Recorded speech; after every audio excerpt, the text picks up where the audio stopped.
Hi, big boss കഴിഞ്ഞാൽ big ബോസിനെ കുറിച്ചുള്ള വീഡിയോസ് വേണ്ട, അടുത്ത സീസൺ വരുമ്പോൾ അതിനെക്കുറിച്ച് വീഡിയോ ചെയ്യാം എന്നുള്ള രീതിയിലാണ് ഞാൻ വിചാരിച്ച് വെച്ചിരുന്നത്. പക്ഷെ ഷാനവാസ് മനസ്സിൽ നിന്നും പോകുന്നില്ല. ആ മനുഷ്യൻ അങ്ങ് കയറി പറ്റിയെന്നേ, ആ മനുഷ്യന്റെ മുഖം മായുന്നില്ല. സത്യമായിട്ടും ഇപ്പോൾ ഒരുപാട് സ്നേഹം തോന്നിപ്പോകുന്നു. അദ്ദേഹത്തെക്കുറിച്ച് പറഞ്ഞുകൊണ്ടേയിരിക്കാൻ നമ്മളെ പ്രേരിപ്പിക്കുന്നു. വേറെ ആരുമല്ല, എൻ്റെ മനസ്സ് തന്നെ. അതുകൊണ്ട് തന്നെ അദ്ദേഹത്തെക്കുറിച്ചുള്ള പല കാര്യങ്ങളും ഞാൻ പറയാൻ തന്നെയാണ് ഉദ്ദേശിക്കുന്നത്. ഇപ്പോ പല ആൾക്കാർക്കും ഉള്ളൊരു സംശയമാണ്, ഷാനവാസ് 3-ാം സ്ഥാനത്തിന് അർഹനല്ല, ഷാനവാസിന് വലിയ പ്രേക്ഷക സപ്പോർട്ടൊന്നും ഇല്ല എന്നുള്ളൊരു കാര്യം. അതെന്തുകൊണ്ടാണ് അവർക്ക് തോന്നിയത്? തീർച്ചയായും PR ഇല്ലാത്തത് കൊണ്ടാണ് അവർക്ക് അങ്ങനെ തോന്നുന്നത്. PR ഉണ്ടെങ്കിൽ ഷാനവാസിനെ കുറിച്ചുള്ള റീൽസും അദ്ദേഹത്തെക്കുറിച്ചുള്ള വെളുപ്പിക്കുന്ന ഒരുപാട് വീഡിയോസും പുറത്തു വരും. അത് കാണുമ്പോൾ പ്രേക്ഷകർ വിചാരിക്കും ഇദ്ദേഹത്തിനാണ് ഏറ്റവും കൂടുതൽ ഫാൻസ് എന്ന് ചിന്തിക്കും. ഇവിടെ ഷാനവാസിന് PR ഇല്ലാത്തത് കൊണ്ട് തന്നെ അത്തരം വീഡിയോസ് ഒന്നും അധികമില്ല. പക്ഷേ ഷാനവാസിനെ ഇഷ്ടപ്പെടുന്ന ഒരുപാട് ആൾക്കാർ ഇവിടെ ഉണ്ട് എന്നുള്ളത് കൃത്യമായി നമ്മൾക്കറിയാം. അതെന്താണ് എന്ന് പറഞ്ഞുതരാം. അതിനു മുൻപ് ഇന്ന് രാത്രി 10 മണിക്ക് നമ്മുടെ ഷാനവാസ് നെടുമ്പാശ്ശേരി എയർപോർട്ടിൽ വന്നിറങ്ങുന്നുണ്ട്. അപ്പോൾ എല്ലാ പ്രേക്ഷകരും, ഷാനവാസിനെ ഇഷ്ടപ്പെടുന്ന ഓരോ പ്രേക്ഷകരും അവിടെ പോയി അദ്ദേഹത്തെ സ്വീകരിക്കുക. അദ്ദേഹം അതിനർഹനാണ്. നമ്മൾക്ക് അദ്ദേഹത്തോടുള്ള സ്നേഹം എന്താണ് എന്ന് കാണിച്ചു കൊടുക്കണം. പ്രേക്ഷകർക്ക് മനസ്സിലാക്കി കൊടുക്കണം എന്താണ് ഷാനവാസ് എന്ന്. അദ്ദേഹത്തിന് വേണ്ട വരവേൽപ്പ് കൊടുക്കുക. ഇവിടെ ഫിനാലെ ദിവസം ലാലേട്ടൻ ഓരോ ആഴ്ചയിലെയും ഹോട്ട്സ്റ്റാർ വോട്ട് റിസൾട്ട് കാണിച്ചിട്ടുണ്ടായിരുന്നു. പല ആൾക്കാരും ഞെട്ടിത്തരിച്ചിട്ടുണ്ട്. കാരണം ഷാനവാസിന്റെ വോട്ട് കണ്ടിട്ട്. ഷാനവാസ് താഴെ പോയത്, അതായത് കുറച്ച് താഴെ പോയത് അവസാന ആഴ്ചകളിലാണ്. അതായത് 13-ാമത്തെ ആഴ്ചയും അവസാനത്തെ ആഴ്ചയും. അതെന്തുകൊണ്ടാണ് താഴെ പോയത് എന്ന് അവസാനം പറയാം.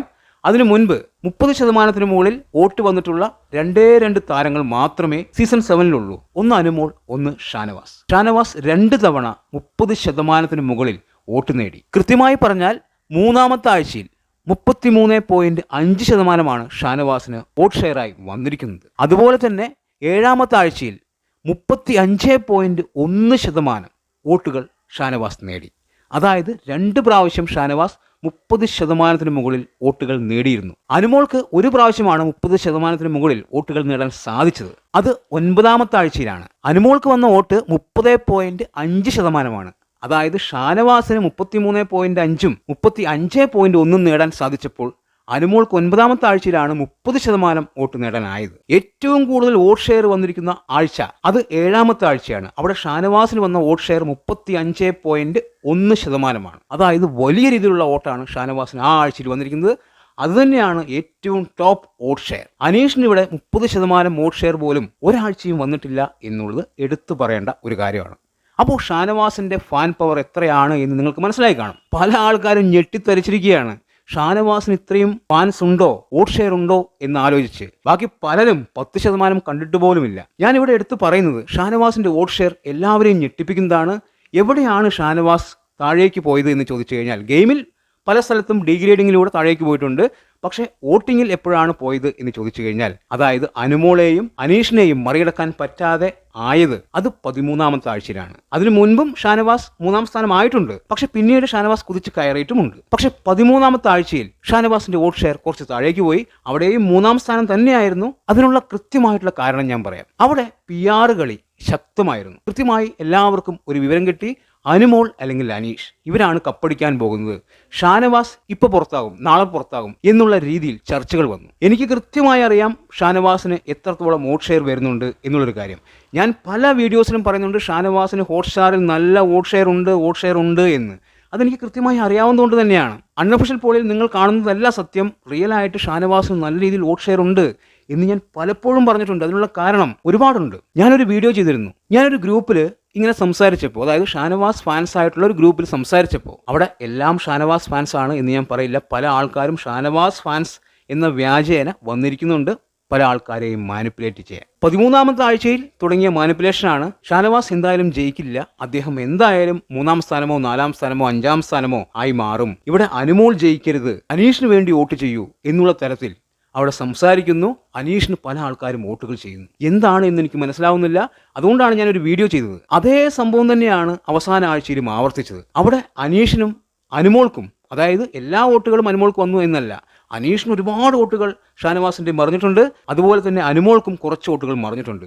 അതായത് ഇവർ തമ്മിലുള്ള ഫാൻസിന്റെ വാശിയാണ്. ആ വാശി കയറ്റിയത് PR ടീമുകളാണ്. അത് മനസ്സിലാക്കാതെ ഷാനവാസിന്റെ കുറച്ച് ആൾക്കാർ, അതായത് എല്ലാ ഫാൻസും എന്നല്ല പറയുന്നത്, കുറച്ച് വിവരമില്ലാത്ത ഫാൻസ് അതിൽ വീണുപോയി. എന്നിട്ട് അനുമോളെ ജയിപ്പിക്കണം, അനീഷിനെ ജയിപ്പിക്കണം എന്നുള്ള രീതിയിൽ അത് മാറി. ഷാനവാസ് പിന്നെ എന്തിനാണ് അവിടെ പോയിരിക്കുന്നത്? സത്യം പറഞ്ഞാൽ എനിക്ക് ദേഷ്യം വന്നു. ഞാൻ കുറെ സംസാരിച്ചു അവിടെ. അത്രയ്ക്കും ദേഷ്യം വന്നു എനിക്ക്. കാരണം ഷാനവാസിനെ സപ്പോർട്ട് ചെയ്യുന്ന ആ ഫാൻസ് മൊത്തം അങ്ങോട്ടും ഇങ്ങോട്ടും മാറിയും തിരിഞ്ഞ് വോട്ട് ചെയ്യുന്നു. ഷാനവാസിന് ഇഷ്ടം ഇവരെയാണ്, അതുകൊണ്ട് ഞാൻ ഇവരെ സപ്പോർട്ട് ചെയ്യുന്നു എന്നൊക്കെ പറഞ്ഞിട്ട് വല്ല കാര്യമുണ്ടോ? ഷാനവാസിന് ഇവരെല്ലാം മര്യാദയ്ക്ക് വോട്ട് ചെയ്തിരുന്നു എങ്കിൽ ഇപ്പോൾ ഷാനവാസിന്റെ കയ്യിലിരുന്നതിനെ ആ കപ്പ് നമ്മൾക്ക് ധൈര്യത്തോടെ പറയാമായിരുന്നു നമ്മളുടെ വിജയം എന്ന്. അങ്ങനെ പറ്റാതിരുന്നത് ഇവരുടെ വിഡിത്തം കൊണ്ടാണ്, അത് ഉറപ്പിച്ചു പറയുന്നു. നിങ്ങളൊന്ന് ചിന്തിച്ചു നോക്കൂ, ഒരാൾക്ക് പോലും വോട്ട് ഷെയർ 30% മുകളിൽ വന്നിട്ടില്ല. ഷാനവാസിന് 2 തവണയാണ് വന്നിരിക്കുന്നത്, ഒരു തവണ 35% മുകളിൽ. ഏറ്റവും കൂടുതൽ വോട്ട് ഷെയർ വന്നിരിക്കുന്നത് ഷാനവാസിനാണ്, 35.1%. അതിനുശേഷവും ഷാനവാസ് തന്നെയാണ് 33.5%. പിന്നെയാണ് അനുമോൾ വരുന്നുള്ളൂ. അത് മനസ്സിലാക്കാതെ ചിന്തിക്കാതെ പൊട്ടത്തരം കാണിച്ച പല ഫാൻസിനോടും എനിക്ക് വലിയ ദേഷ്യമുണ്ട്. എല്ലാവരുമല്ല, കുറച്ച് ആൾക്കാരോട്. സത്യമായിട്ടുള്ള കാര്യമാണ്. ആ ദേഷ്യം കൊണ്ട് തന്നെയാണ് ഞാൻ പല കാര്യങ്ങളും വെട്ടിത്തുറന്ന് പറഞ്ഞത്. അത് പല ആൾക്കാരും മനസ്സിലാക്കില്ല. എനിക്ക് മുഴുവനായി പറയാൻ പറ്റില്ല. അങ്ങനെ പറഞ്ഞു കഴിഞ്ഞാൽ വലിയ പ്രശ്നങ്ങളുണ്ടാവും, എൻ്റെ ചാനൽ തന്നെ അടിച്ചു പോകും, അത് വേറെ കാര്യം. അതുകൊണ്ട് തന്നെയാണ് പല കാര്യങ്ങളും ഞാൻ മൂടി വെച്ചത്. പക്ഷേ എനിക്ക് പറ്റാവുന്നവരോടൊക്കെ ഞാൻ പറഞ്ഞിട്ടുണ്ട്. അതായത് എൻ്റെ ഇൻസ്റ്റയിൽ വന്ന് സംസാരിക്കുന്ന പല ആൾക്കാരോടും പറഞ്ഞിട്ടുണ്ട്, കൃത്യമായ തെളിവും ഞാൻ കൊടുത്തിട്ടുണ്ട്. അപ്പോൾ നിങ്ങൾ ചിന്തിക്കേണ്ട ഒരു കാര്യം, ഇത്രയും വോട്ട് ഷെയർ നേടിയ ഷാനവാസ് താഴെയാണ് എന്ന് നിങ്ങളെ പറഞ്ഞ് വിശ്വസിപ്പിച്ച് മറ്റുള്ളവർക്ക് വോട്ട് ചെയ്യിപ്പിച്ച PR ടീം, ആ കെണിയിൽ നിങ്ങൾ വീണുപോയി എന്നുള്ളതാണ്. വീണ്ടും പറയുന്നു, എല്ലാവരോടുമല്ല പറയുന്നത്, കുറച്ച് ആൾക്കാരോട്. ആ വോട്ട് ഷാനവാസിന് വന്നിരുന്നുവെങ്കിൽ തീർച്ചയായും കളി മാറിയാനെ. ബിഗ് ബോസിനും കൃത്യമായി അറിയാം ഷാനവാസ് എങ്ങനെയാണ് പരാജയപ്പെട്ടത് എന്ന്. നിങ്ങൾ കണ്ടില്ലേ ലാലേട്ടന് ഉമ്മ കൊടുത്തത്? തീർച്ചയായും ഷാനവാസിനെ പരാജയപ്പെടുത്തിയതാണ് എന്നുള്ള കാര്യം ബിഗ് ബോസിനും കറക്റ്റായിട്ട് അറിയാം. പ്രേക്ഷകർ മണ്ടന്മാരായി എന്നുള്ളത് മാത്രമേ ഉള്ളൂ. പക്ഷേ അനുമോളുടെ വിജയത്തെ ഞാൻ ഒരിക്കലും കുറച്ച് കാണുന്നില്ല. അവരിത് അർഹിക്കുന്നുണ്ട് എന്നുള്ളത് സത്യമായിട്ടുള്ള കാര്യമാണ്. അവർ നന്നായി കളിച്ചിട്ടുണ്ട്. PR കളി നടന്നിട്ടുണ്ട്, അത് വേറെ കാര്യം. ഷാനവാസ് PR കൊടുക്കാതിരുന്നത് ഷാനവാസിന് പറ്റിയ മിസ്റ്റേക്ക് ആണ് എന്നുള്ളതും എടുത്തു പറയുന്നു. എന്തായാലും ഷാനവാസിന് മികച്ച രീതിയിൽ പ്രേക്ഷക സപ്പോർട്ടുണ്ട് എന്നുള്ളത് തന്നെയാണ് ഇതിലൂടെ മനസ്സിലാക്കാൻ സാധിക്കുന്നത്. എല്ലാവരും ഞെട്ടിത്തരിച്ചിട്ടുണ്ട്. ഓക്കെ, അപ്പോൾ ഇന്ന് രാത്രി 10 മണിക്ക് ഷാനവാസ് നെടുമ്പാശ്ശേരി എയർപോർട്ടിൽ വരുന്നുണ്ട്. അപ്പോൾ എല്ലാവരും പോവുക, അദ്ദേഹത്തെ സ്വീകരിക്കുക. പ്രേക്ഷകർക്ക് എത്രത്തോളം ഷാനവാസിന് ഇഷ്ടമുണ്ട് എന്ന് എല്ലാവരും മനസ്സിലാക്കട്ടെ. എന്താണ് നിങ്ങളുടെ അഭിപ്രായമെന്ന് കൃത്യമായി കമൻറ്റായി രേഖപ്പെടുത്തുക. വീഡിയോ ഇഷ്ടമായാൽ ചാനൽ സബ്സ്ക്രൈബ് ചെയ്യുക. പുതിയൊരു വീഡിയോയുമായി കാണുന്നവരെ ബൈ ബൈ.